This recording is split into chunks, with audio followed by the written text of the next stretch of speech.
Okay, welcome to episode 70 of Faith, Fitness, Joy.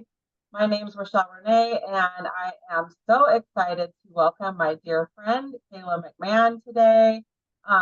Welcome, Kayla, and thank you for joining me on the podcast today.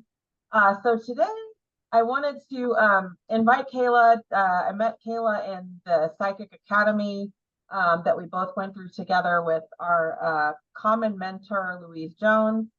And so I thought it would be a great topic for Wonderful Wednesday to talk about kind of how you stepped into your spiritual gifts, Kayla, and sort of how you have started moving forward with that as a business, and just kind of talking through that. So with that, why don't you go ahead and do like maybe a quick introduction and tell a little bit about who you are and what you do. Okay, so my name is Kayla McMahan. I am 28 years old and I am a psychic medium, energetic healer, and an intuitive mentor. So I've had let me just say, hold, I'm nervous for Shell. That's all good. Edit me out. um, I've had gifts since I was like 4 or 5, and they've been shut off over time. And they have been kind of off and on in a sense. When my dad passed away 10 years ago, I knew that there was something more. Given how his death was, I knew that there was something more than meets the eye than what we've been taught. So, fast forward, not too long ago, I decided to get into my gifts more, dive into them. That's when the psychic activation came along, and because spirit could always come to me, I could just never like come out to it and like actually bring it in. So I learned how to do that, and it's been flowing ever since. So I don't know. Am I leaving something out? I feel like I might be. Well, But my goal, no, I'm sorry. no, sorry. I was going to say, you actually were kind of moving into the second question I was going to ask about, if maybe you could share more about when you first learned that you had spiritual gifts and kind of how that sort of unfolded for you. Okay, so I knew around 4 or 5. Um, like I remember very vividly, I had invisible friends. And my parents knew, like, oh my gosh, like this is crazy. Because I was so in depth with them and what happened to them. Like I knew how they passed away and everything. Then sort of shut that off because in the society, then it wasn't okay. Mhm. Um, then of course, whenever dad passed away, I started getting into it a lot more.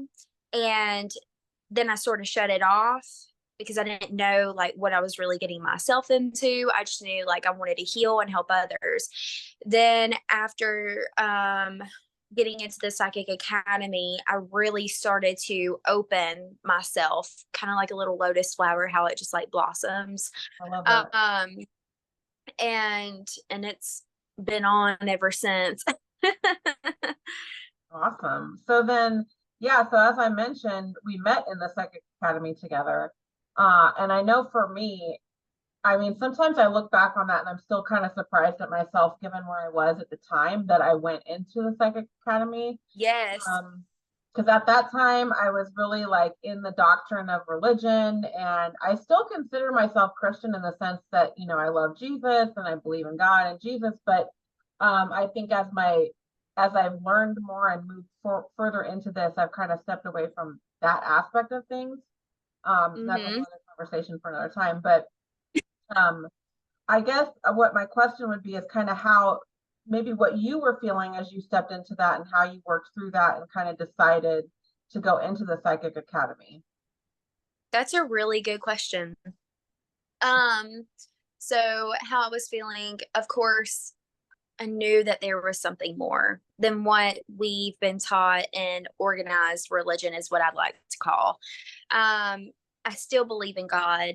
I still believe in Jesus. I believe there's so much more to it we've than what I've learned.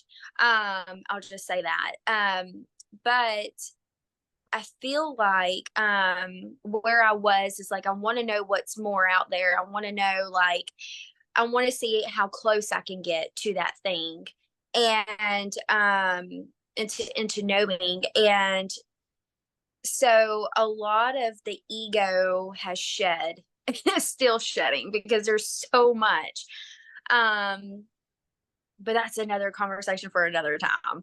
But it's so much. And where am I at today with it is like I'm still learning. Like it's like an onion just steadily being peeled back. Oh, there's this new thing, holy crap, now I got to learn that too.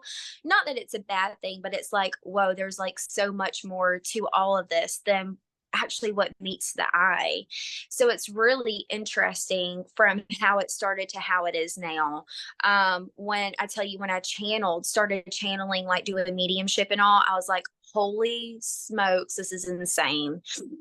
Just like the things that you see, the feelings, the experience and all, it's wild. Yeah. Well, so I guess sort of a follow-up to that is like one of the things I thought was so fascinating after the first Psychic Academy is how everyone had sort of different things open up for them, and even if we had similar gifts, like if two people had clairaudience, for example, it maybe shows up or presents itself differently. So what would you say have emerged as your sort of dominant gifts from that and up to now? Channeling source more. Like I never did that before, but like now it's like I don't know how to explain, but it's like what I originally went into it just for mediumship. My mediumship has gotten better, but like it's developed more into like past lives. It's developed more into um seeing things more in a rapid manner. So like when I'm doing predictions or something, typically how it used to be, it would be like it's months away, but oh, it's like right there. Like and it's kind of crazy, but I feel like I I never knew how to like channel source or anything like that. I didn't even know that that was even really a thing, but like now that's very prominent in like what I do. So originally it was supposed to be mediumship. Now it's like source, mediumship, past lives, all of these other things. Yeah, that's awesome. I know for me too, it sort of started with one thing. Mediumship came forward for me in I think when we were doing the second activation, that was one of the first ones that was like very, like right away. And it's also the one I was the most resistant to, even though it was the first thing that I uncovered. It was when my dad passed away, and that's how I found out that I was a medium.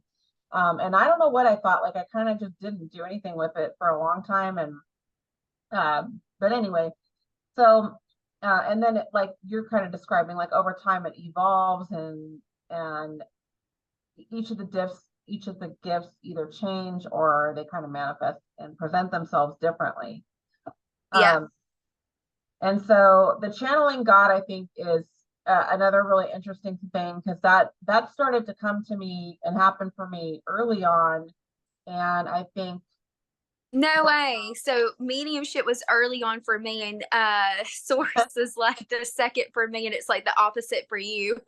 yeah, I feel like, in hindsight, I feel like some of it was God was trying to help me, I think, feel better about, because I was so confused at the time I went into it. But he led me into the academy. And then, it was that nudge from him. But then the Bible and the religious doctrine would have you think that, this is bad or whatever. So I had to move through that. And I feel like that's why I started channeling God sooner and getting more answers from him quickly. I think that he was helping me come to a new understanding about it, and come to peace with it. So I think along those lines, the next thing I wanted to ask you about was kind of what things did you have to work through from that lens as you stepped into this? Because I know we've talked a lot over the last several months around moving through a lot of that, especially with, some of the fear of judgment and what other people are going to think and what growing up in the church has taught you and all of that kind of stuff. So kind of what Oh sort my of things God, yes. you work through. Mm.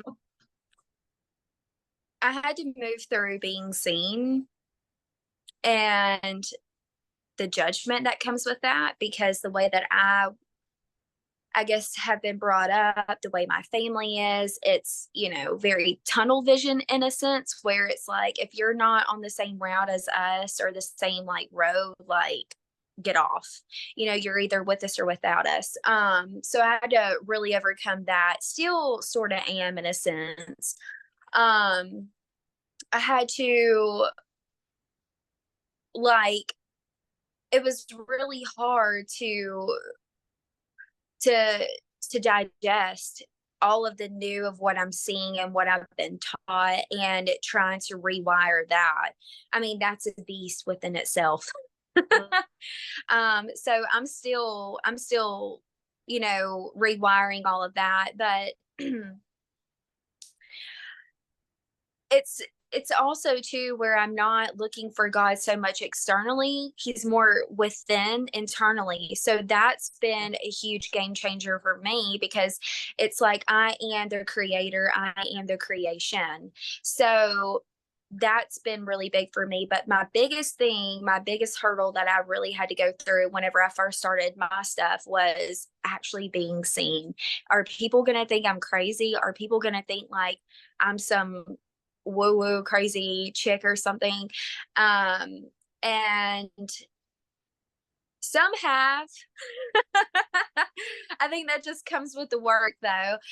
Some have, haven't seen it that way. So really I've struggled with people's perceptions of how I was going to be in their eyes, but it doesn't work like that. I've learned. Yeah. Yeah, it's interesting because I think a lot of it is um, really our own internal stuff. Like I think we realize quickly how much of it is limiting beliefs and Oh maybe yeah, the limiting beliefs, absolutely. yeah, because it's all coming from that place of like, oh well, this,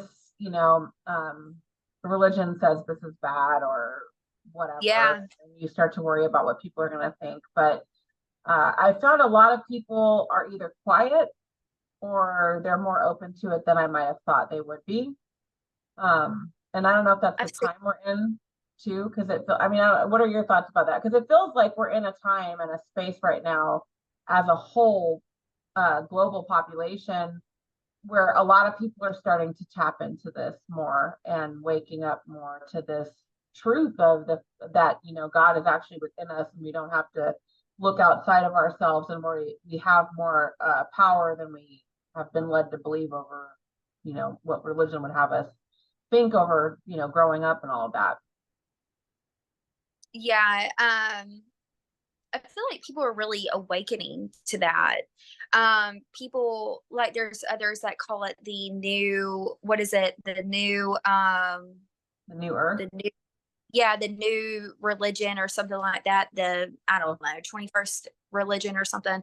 Well, But yeah, it's like, it's not that though. I think like people are just, they're just tired of the same old thing. Like me, I was like, there has got to be more than someone that's angry all the time. Like the Bible literally talks about how God is nothing but love.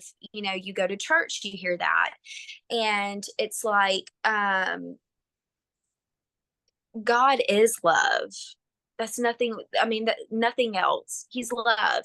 And because I remember I was just like, I was in such fear all the time. Am I doing this right? Am I doing that wrong? Oh my God, I just did this, I just did that. Am I gonna go to hell for that? Like during the whole COVID thing, like people were not going to church. So in in the South, if you don't go to church, because I'm from South Alabama, if you don't go to church, you're going to hell. And so I was like, oh my God, am I going to go to hell? And in the midst of all that, I got baptized then. And I mean, it was just insane. I think that's really when my spirituality started really opening up, because I even told the preacher that baptized me, like, there is something more than what we're experiencing, and I'm gonna find it. So then, yeah, I took a year off, and then I came back, and I was like, oh my gosh, this is insane. But I think I just rambled off a little bit. Okay. Did I No, answer no. your question? Yeah, I mean, I think it's yeah, the COVID thing I think is interesting because I do think that that changed a lot of stuff for a lot of people. Yes, Um, I think that's where it all like was the surface of like it actually like starting. You know what I mean? I think that was the starting point of everybody because we're in the house, we're bored. Like what the hell is going on? There's more to life than this. So I think people really started to really get into it then. And now I think people are awakening to it even more and more, but I think they are staying quiet about it, in my opinion, which they shouldn't be, but I understand why they would be. yeah, I mean, I in some ways I have to kind of remind myself quite a bit of like the time frame of when I started with. I mean, I guess I'd say in some respects my awakening started a lot like a long time ago to certain things, but with regard to the spiritual growth and stepping into my gifts and all that, it's been over less than a year. And I feel like I have moved through up levels multiple times and rapid ascension in that time frame. Yeah. And I have to kind of remind myself that not everyone is has done that or even started that work or anything like that. Um, Yes. and I don't know, I feel like it's trickier to talk to people sometimes about that just because you don't know where people are at, and sometimes I think people are, it might be like kind of going over their head if they haven't kind of started with this work or tapping into it. Oh yeah. I will say too though, you have like done so much growth since when you and I first talked. Because in the academy, we were supposed to read each other, just, Yeah. see where we are and stuff like that. And I remember from then up until now, you're not the same person. Like that, I mean, you had to have done like 15 years worth of like growth or something. I mean, I'm not exaggerating. Like, holy shit. I was just thinking about this other day. I was like, Rochelle was like really like gotten there. Like, I don't know if that was your goal or whatever, or if like you exceeded your goal, but I would assume that you would have. But oh my gosh, I was just thinking, I was telling my husband about it, and I was like, she has done so much in such little time, and it's insane. Like, if she can do it, anybody can do it. Like, your testimony is like amazing. I love it. Oh, that's so thank you. I think that's it's interesting because I feel like that was one thing kind of to what you were saying about whether it was my intention. I don't think so. I mean, I think when I felt the nudge to go into the academy, it was just kind of a nudge. I didn't really know where it was going to take me, and you couldn't have convinced me that I'd be like providing services in that regard as a result Right? of it. But the thing about the ascension and the years, I feel like that is something kind of back to when you're talking to people and how it's difficult because you don't know where people are at or they may not understand. But that the whole thing about jumping timelines and collapsing time, I think that's what you're just touching on. Is like, how do you help people understand that? Because I feel like that is such a huge outcome of the services that I know both you and I provide for people. And in doing that work, like the energy healing work in particular, you help people collapse time because you're helping them move through stuff a lot faster by sort of helping them remove that energy that is stored, that kind of keeps us stuck in these cycles of triggers and limiting beliefs and all of that. So um, I think that, I don't know, I guess, how do you kind of help people understand that? Because I still find that challenging. I still find it challenging too. That's a really good question. Very good question. How do I help people do that? I I really just I listen to them.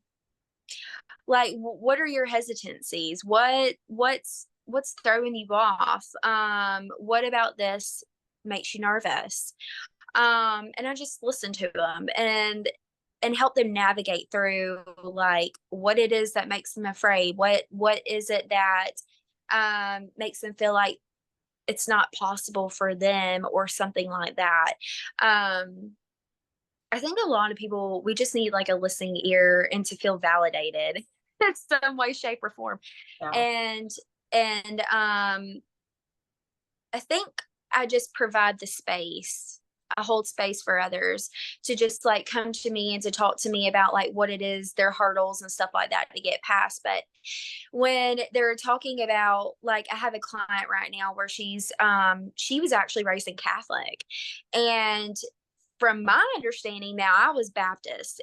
From my understanding, Catholic seems like it's a whole nother hurdle to really get past. And she was explaining to me like this is like so amazing. I just don't know how to I don't know who I'm praising. I'm like, you're praising God, girl.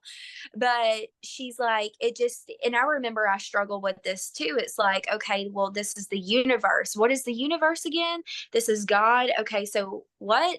Like, who am I supposed to be praising? Who am I supposed to be, praying to and thanking and everything? And um really I just had to listen to her to like kind of like see where she was at mentally in her in it and help her break it apart Mm. and peel it back. And it's like now she has like a new way of being, a new way of thinking, feeling, all of that. But it's just holding space, I think. Hopefully that answers your question though. Yeah, no, I think that's awesome. It's kind of like, meeting the person where they are, helping them with whatever they need in terms of the healing work, but then also, I mean, it sounds like in some ways also you're bringing them to a way that they can understand based on where they are, how to have that more direct connection with God. Because I feel Oh, like that's that's a beautiful way of putting it, Rochelle. That's beautiful. Yes. I That's mean, I think it. that's part of what I'm trying to do with working with people too, even though it may not, like, I may not lead with that, like saying it that way, but it's kind of, because again, like in the religion, it's like you go through these motions and the ritual of the service and all of that, and it's like it's external. It's like God's over here and you're here, but really he's in here. And when you go within and tap within, that's how you access him. And really Yes. kind of connect to that. So I think that's a beautiful explanation of kind of how we help people with that and also the other aspects of the healing work.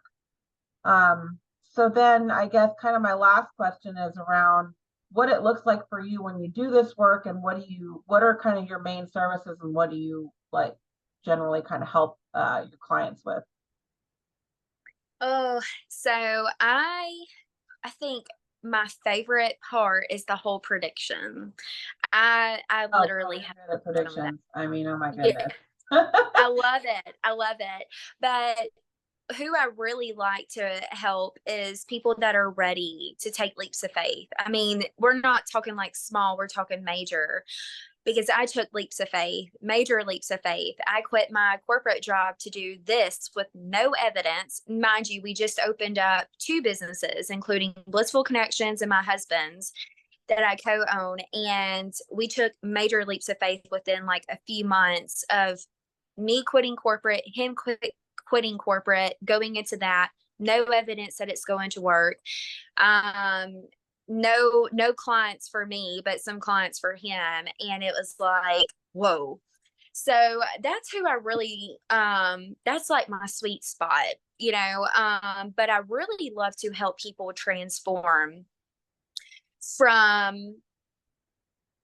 from unworthiness to feeling worthy, to not being confident to feeling confident. I like to help boost people up. I like to another sweet spot of mine is alongside of the leaps of faith, but it's also motivating. I don't know why, but like I've always been told I'm going to be like a motivational speaker or something like that. But I like to motivate others from going from working at their six-figure corporate job into whatever their heart's desire is. So that's being an author, that's motivational speaking, that's, whatever. I love to do stuff like that. That's literally like my sweet spot. But leaps of faith, bold moves, like that's it. And I've been there, so I know how to lead you through it as far as the feelings, the ego, the all of it. Like I've done it, and I've done it several times to know how to help someone. But it looks like whenever we do like a session, so it's one-on-one, it could go from anywhere from like 45 minutes to well over an hour, just depending on what the discussion is about. Um, we talk about money, we talk about the hesitancy, we talk about any kind of limitation that's like holding you back. I really channel source. My mediumship comes into play. Literally everything could just happen. Past lives things, ancestors come through, energy clearing, all of that. It all happens just in like one sitting. And that's probably why it runs up so much sometimes. Now that I think about it. But I feel like I'm just giving so much value. I'm adding so much value to someone's life. So it just makes me overall feel like I've done my job. But yeah, my favorite part of it all is just sitting back and watching it happen and receiving the messages like, Kayla, you would never believe what happened, and all that. So that's my favorite part. And another favorite part of mine is like helping others to manifest their desires. Like that's my sweet spot too. So yeah, that's typically what it looks like. But right now I just came out with some Black Friday deals. So one I'm extremely excited about. It's a 5-day container of energy clearing. So this is where this is like anything that's unconscious or conscious that comes up, that's setting you back from being your best person, right? Your highest person. This could be if you're working in corporate, this could be if you are an entrepreneur, whatever it might be. It's for everyone. Everyone's got something that's holding them back that they're needing to break the glass ceiling from. So I'm really excited about that. It's 5 days. It's only $47. It's going to be super good. It'll last from anywhere from like 45 minutes to an hour, probably over. I always say that it always goes over. But we'll talk about what's holding you back. What are your goals? Let's help you get there. So yeah, I'm excited. Awesome. That sounds amazing. So then you have a Facebook group called Blissful Connections, right? Yes. Okay. So is that where people could find more information about anything that you've got going on and these awesome Black Friday deals you got going right now? Yes. Okay. Yes. All right. So then we will be sure to include that, the links to that in the episode description. So check that out when in the description box for the episode so you can get into that Facebook group. I can personally attest to Kayla's services, especially the predictions. It's been pretty mind blowing for me. Some of the things that, like, literally, I think everything you said was going to happen has happened or is in process right now. So definitely book you a session with Kayla. I can't recommend it highly enough. So thank you so much, Kayla, for joining me today in this podcast episode. And thank you everyone for tuning in. I appreciate you so much joining me in today's episode. And as always, if you want to continue the pursuit of faith, fitness, and joy with me, please like and subscribe. And you can also always check out the Facebook group or join me in the private Faith, Fitness, Joy Facebook group. All right. Thanks so much for tuning in, and I'll see you in the next episode. Okay. Thanks for having me. Yeah, thank you so much for hopping in. That was great.